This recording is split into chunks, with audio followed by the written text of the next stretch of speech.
Hello students, welcome to my new video, and today I am going to start a new topic of lesson 2, class 10, science, that is chemistry, and lesson is acid, base and salt.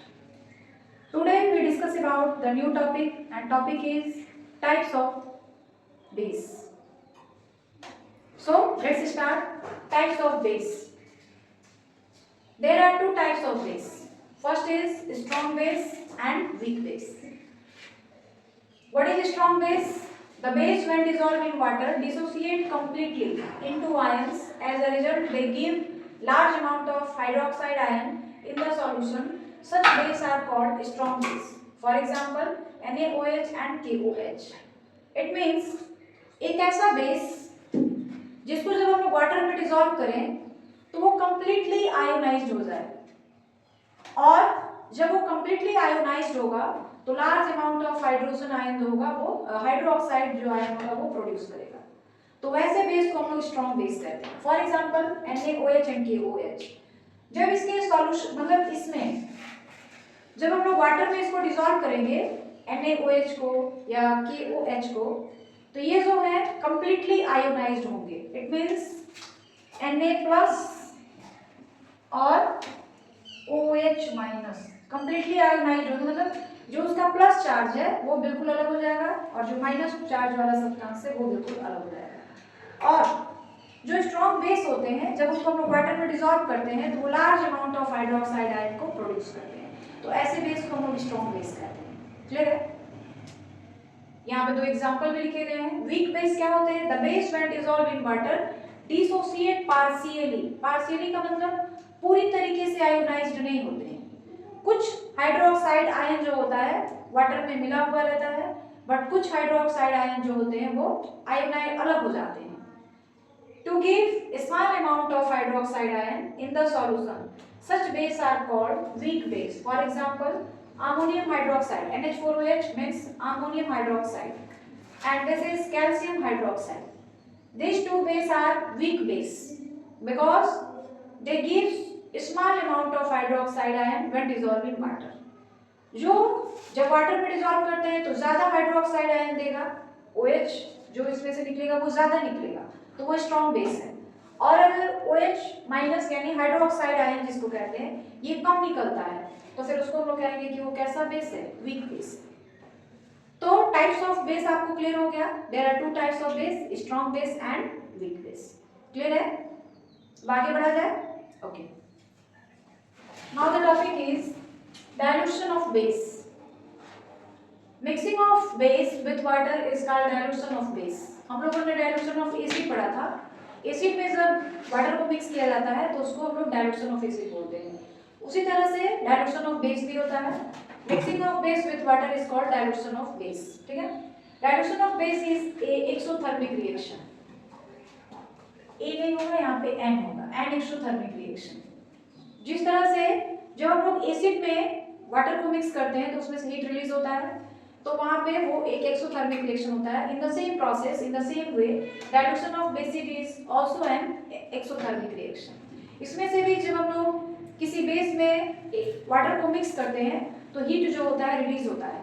ये आप कैसे पता करेंगे? तो जिस pot में, जिस बर्तन में आपने बेस रखा है उसमें वाटर मिक्स करिए या वाटर में 1-2 ड्रॉप करके बेस मिक्स करिए, तो जो आपका पॉट होगा, बर्तन होगा, वो हॉट हो जाएगा, गर्म हो जाएगा। तो इससे आपको पता चल जाएगा कि यहाँ पर जो प्रोसेस हो रहा है, जो रिएक्शन हो रहा है बेस एंड वाटर के बीच, वो कैसा रिएक्शन हो रहा है? Exothermic reaction. क्लियर है बात? Next, effect of dilution on hydroxide ion and concentration of base. मतलब ये जब किसी भी बेस को हम लोग डाइल्यूट बनाते हैं, मतलब बेस में वाटर को मिक्स करते हैं, तो क्या होता है? When a solution of base is diluted with water, the hydroxide ion concentration per unit volume in the solution decreases. मतलब ये कि जो हाइड्रोक्साइड आयन का अमाउंट होता है पर यूनिट वॉल्यूम, वो क्या होता है? डिक्रीज होने लगता है। जैसे जैसे हम लोग बेस में वाटर को मिक्स करते जाएंगे, अमाउंट ऑफ वाटर को बढ़ाते जाएंगे बेस में, तो जो हाइड्रोक्साइड आयन का अमाउंट होगा वो क्या होता जाएगा? डिक्रीज होता जाएगा। Hence the basic strength of the of the base, base यहाँ पे लिख दिया है, डिक्रीजेस विथ डाइल्यूशन, मतलब जो बेस का स्ट्रेंथ होता है वो क्या होता है, डिक्रीज होने लगता है। जो बेस है उसमें हम लोग वाटर मिक्स करेंगे, हाइड्रोक्साइड आयन का अमाउंट भी डिक्रीज होने लगेगा और जो बेस है वो वीक होता जाएगा। क्लियर है? तो स्ट्रेंथ ऑफ बेस भी है वो डिक्रीज होने लगेगा। तो ये इफेक्ट पड़ता है डाइल्यूशन ऑफ बेस का। जब हम लोग किसी बेस में वाटर को मिक्स करते हैं तो वाटर का स्ट्रेंथ जो होता है, सॉरी बेस का स्ट्रेंथ जो होता है वो क्या होता है, डिक्रीज होने लगता है। क्लियर है? Next, deliquescent nature of NaOH and KOH। ये क्या होता है? Both NaOH and KOH are deliquescent nature in nature, that is they have the property to absorb a large amount of moisturizer from the air and it become a liquid। मतलब ये जो this is called sodium hydroxide या caustic soda, this is called potassium hydroxide या caustic potash। Clear है? इन दोनों की property होती है कि ये एब्जॉर्बर का काम करते हैं। एयर में जो मॉइस्चराइजर होता है उसको एब्जॉर्ब कर लेते हैं। एब्जॉर्ब करने के बाद ये लिक्विड में चेंज होने लगते हैं। इसीलिए इनको जब भी हम लोग कहीं रखते हैं, उनका जो भी बर्तन में हम लोग इसको रखते हैं वो पैक होना चाहिए बिल्कुल, उसमें एयर नहीं जाना चाहिए। क्योंकि अगर एयर चला जाएगा उसमें तो क्या होगा, वो एयर के जो ऑक्सीजन होते हैं, जो मॉइस्चराइजर्स होते हैं उनको एब्जॉर्ब कर लेते हैं और लिक्विड के फॉर्म में चेंज होने लगते हैं। टोटली लिक्विड नहीं बट मेल्ट होने लगते हैं। ठीक है? फॉर एग्जाम्पल आपने देखा होगा NaCl सोडियम क्लोराइड, जिसको हम लोग कहते हैं साधारण नमक। साधारण नमक को अगर जिस डब्बे में या जिस बर्तन में रखा जाता है वो अगर पूरी तरह से टाइट ना हो उसका कैप, उसका ढक्कन, तो एयर से मॉइस्चराइजर को एब्जॉर्ब करके जो हमारा साल्ट होता है, नमक होता है, वो देखिएगा लिक्विड के टाइप का होने लगता है, उसमें पानी की तरह दिखने लगता है। तो वही प्रोसेस इसमें भी होता है कि NaOH एंड KOH यानी sodium hydroxide and potassium hydroxide की ये प्रॉपर्टी होती है कि वो क्या करते हैं, एयर से मॉइस्चराइजर को एब्जॉर्ब कर लेते हैं और मेल्ट होने लगते हैं, यानी लिक्विड के फॉर्म में चेंज होने लगते हैं। इसी को हम लोग, इसी प्रॉपर्टी को हम लोग कहते हैं deliquescent nature of NaOH and KOH। Clear है? तो ये सारी बातें क्लियर हो गई आपको? ठीक है, अब आगे बढ़ा जाए, कोई दिक्कत नहीं है, कोई कंफ्यूजन नहीं है। ठीक है, now the topic is use of some base. जिस तरह से हम लोग ने पढ़ा था यूज ऑफ सम एसिड, उसी तरह अभी हम लोग डिस्कस करेंगे यूज ऑफ सम बेस। जो बेस होते हैं उनका भी हमारे जीवन में कहीं ना कहीं यूज है। ठीक है, और वो यूज क्या है वो देखिए, अलग अलग जो बेस हैं उनके नाम दिए गए हैं और यहाँ पे उनका यूज लिखा गया है। First, use of NaOH। NaOH को हम सोडियम हाइड्रोक्साइड भी कहते हैं या इसका एक दूसरा नाम है कास्टिक सोडा। ठीक है, इसका यूज कहाँ पर है? इन मैन्युफैक्चर ऑफ सोप, साबुन बनाया जाता है तो उसमें NaOH का यूज होता है। Artificial fibres and in paper industry, artificial fibres जो बनाए जाते हैं उसमें भी इसका यूज होता है। पेपर इंडस्ट्री में भी इसका यूज किया जाता है। तो ये हो गया यूज ऑफ NaOH। और NaOH जो है ये सबसे स्ट्रॉन्गेस्ट बेस है, इससे स्ट्रॉन्ग बेस कोई नहीं होता है। जिस तरीके से एसिड जो होता है उसमें सबसे स्ट्रॉन्ग एसिड HCl होता है।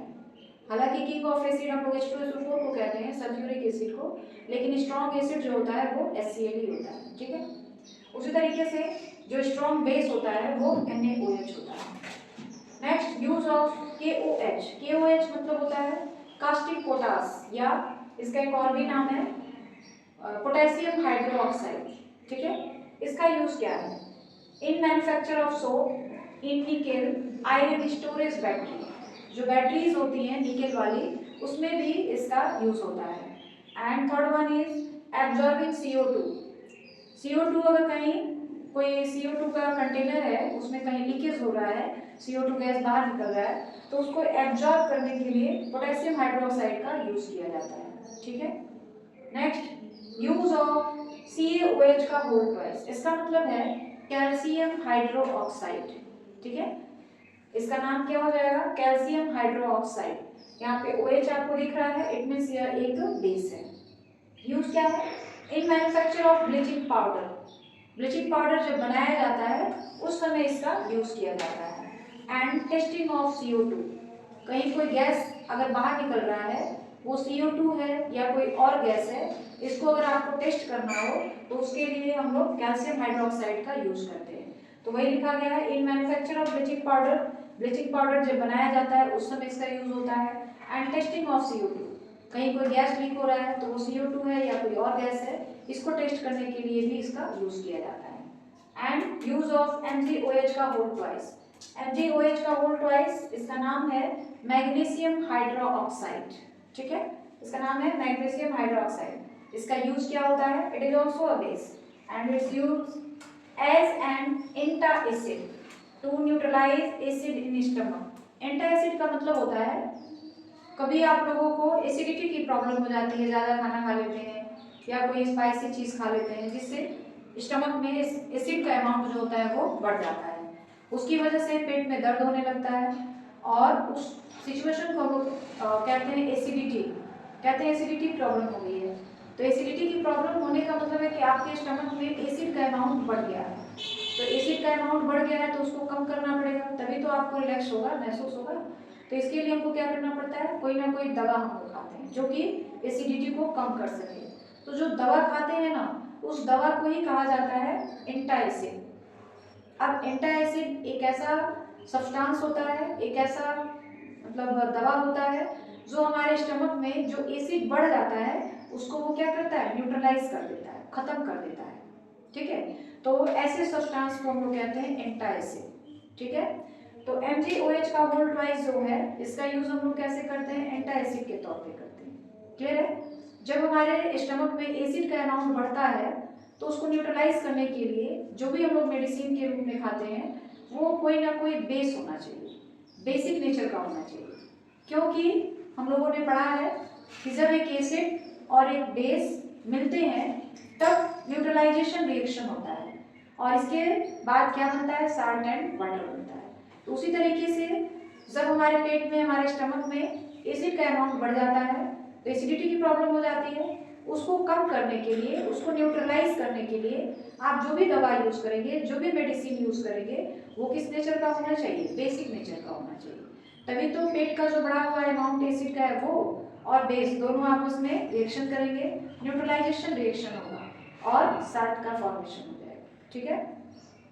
तो MgOH का होल ट्वाइस मैग्नीशियम हाइड्रोक्साइड का यूज एज अ एंटासिड किया जाता है, मतलब एक दवा के रूप में इसका यूज होता है। जहाँ पे एसिडिटी की प्रॉब्लम होती है वहाँ पे इसको हम लोग दवा के रूप में लेते हैं, ठीक है। Next, use of ammonium hydroxide, इसका नाम है अमोनियम हाइड्रोक्साइड। इसका यूज क्या है, फ्रॉम रिमूविंग, फ्रॉम नहीं, for removing grease from cloth. कपड़े पर अगर ग्रीस के दाग लग जाते हैं तो उसको रिमूव करने के लिए हम लोग जो है अमोनियम हाइड्रोक्साइड का यूज करते हैं। जो आपका विंडो पैन होता है, विंडो पे जो कांच वगैरह लगे रहते हैं उस पर अगर दाग कोई लग जाता है तो उसको भी रिमूव करने के लिए हम लोग NH4OH यानी अमोनियम हाइड्रोक्साइड का यूज करते हैं। तो ये सारी बातें क्लियर हो गई आपको कि जो बेस होते हैं उनका क्या क्या यूज है हमारी लाइफ में, ठीक है।